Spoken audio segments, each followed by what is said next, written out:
बाली का जिक्र सुग्रीव के भाई के रूप में किया जाता है। लेकिन क्या आप बाली के बारे में और रोचक बातें नहीं जानना चाहेंगे? ऐसी बहुत सारी बातें हैं जो आपको बाली के बारे में जानकर हैरान कर सकती हैं। ऐसा कहा जाता है कि बाली एक दिन में पृथ्वी का पूरा चक्कर लगा लिया करते थे। उन्हें ब्रह्म जी ने वरदान दिया था कि जो भी उनसे युद्ध करेगा उसका आधा बल बाली में आ जाएगा।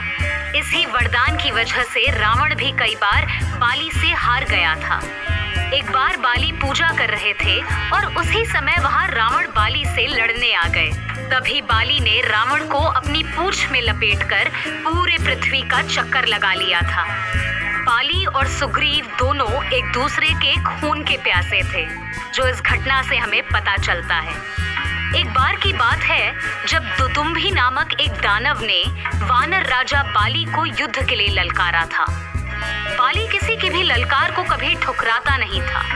वो सुनते ही युद्ध मैदान में चला आया। बाली के बल के आगे दुदुम्भी टिक नहीं सका और महज कुछ ही पल में बाली दुदुम्भी को हराकर उनका वध कर चुके थे। इसके बाद बाली ने गुस्से से दुदुम्भी के शव को हवा में घुमाकर फेंक दिया, जिससे दुदुम्भी का शव कई टुकड़ों में बट गया। इस दौरान दुदुम्भी के शरीर से खून निकलकर मतंग ऋषि के आश्रम पर जा गिरा, जिससे उनकी तपस्या भंग हो गई। इससे क्रोधित होकर मतंग ऋषि ने उसे श्राप दिया कि वो आश्रम के पास आएगा तो उसकी मौत हो जाएगी।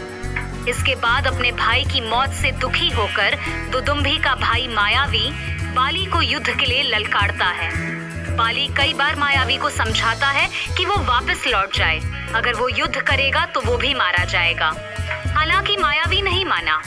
मायावी बाली से लड़ने के इरादे में एक गुफा में जाकर छिप जाता है।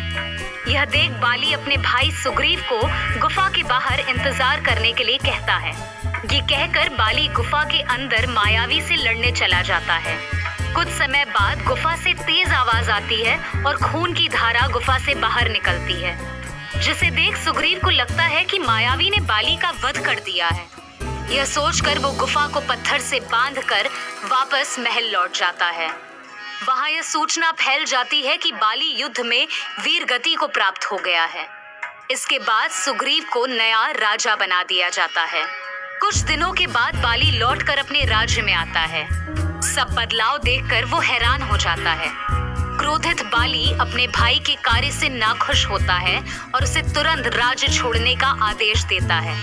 लेकिन सुग्रीव की पत्नी उसे जाने नहीं देती, जिसके बाद दोनों वानरों के बीच युद्ध होता है। बाली को अपने बल के ऊपर बहुत घमंड था। एक बार वो जंगल में जाकर पेड़ पौधों को उखाड़ने लगा और जोर जोर से चिल्लाने लगा। उसी समय वहां हनुमान जी प्रभु राम की साधना में लीन थे। बाली की इस हरकत से उनकी साधना भंग हो रही थी। वो बाली के पास गए और उनसे आग्रह किया कि वो ऐसा ना करें। उसने अपने बल के घमंड में चूर होकर हनुमान जी तक को युद्ध के लिए ललकार दिया।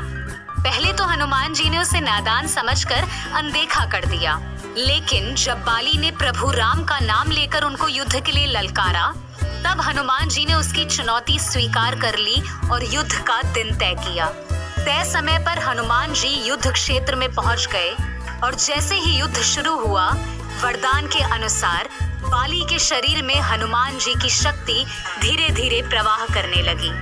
बाली को जल्द ही पता चल गया कि हनुमान के अंदर अपार शक्ति है। वीर हनुमान की शक्ति अगर ऐसे ही प्रवाह करती रही तो उनका शरीर फट जाएगा। तभी वहां ब्रह्मदेव प्रकट हुए और उन्होंने बताया कि हनुमान के अंदर इतनी शक्ति है कि तुम उसको संभाल भी नहीं पाओगे और खुद ही अपना नुकसान कर बैठोगे।